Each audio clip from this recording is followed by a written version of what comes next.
Mesdames et messieurs, je vous remercie de votre présence aujourd'hui. En qualité de procureur général adjoint de l'État de San Andreas, je prends la parole aujourd'hui pour apporter des éclaircissements sur un événement tragique qui nous a tous bouleversés. Le 26 mars 2024 est une date qui restera gravée dans nos mémoires comme le jour où l'un de nos courageux membres des forces de l'ordre, le sergent Tom Ford de Los Santos Police Department, a brutalement perdu la vie, assassiné de sang-froid.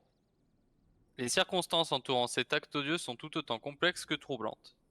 Mesdames et messieurs, c'est avec gravité que je vous informe qu'à ce jour, tous les éléments indiquent que l'officier Angelo Carter du Los Santos Police Department a été contraint à commettre cet acte odieux. La personne qui se hisse en suspect principal de l'organisation de ce crime est Jay Cameron. Bien que la présomption d'innocence doive être respectée, des preuves accablantes telles que les empreintes récentes retrouvées sur l'arme du crime et les aveux de Jay Cameron lors d'un interrogatoire pointent vers cette piste. De plus, je suis au regret de vous dire que l'agent Carter est actuellement en fuite.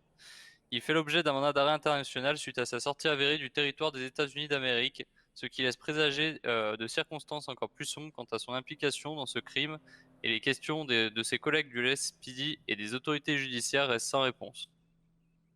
Je tiens à m'adresser directement à l'officier Carter. Angelo, si vous nous entendez, je vous implore de vous rendre. Fuir ne fera qu'aggraver votre situation. Nous vous offrons la possibilité de faire face à la justice de manière équitable. Revenez et coopérez avec les enquêteurs. C'est la meilleure chose que vous puissiez faire pour vous-même ainsi que par respect pour vos collègues ainsi que Tom. Pour poursuivre, les ramifications de cet assassinat ne se limitent pas à l'implication directe de Carter et de Cameron. D'autres individus potentiellement liés à des gangs pourraient être impliqués.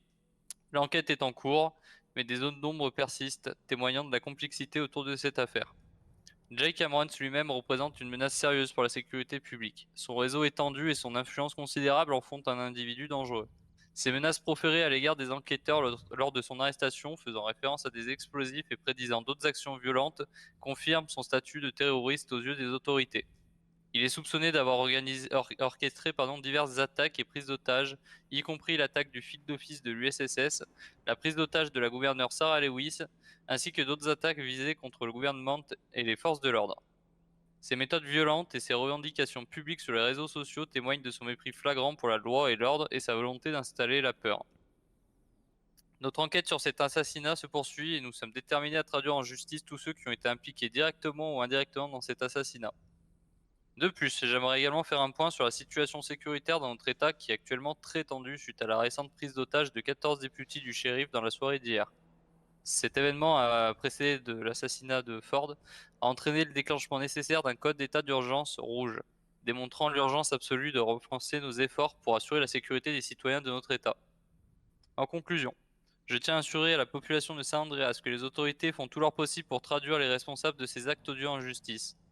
Rappelez-vous, nul n'échappe à la justice. Nous restons déterminés à garantir la sécurité et la justice pour tous, en dépit des défis auxquels nous sommes confrontés. Je vous remercie.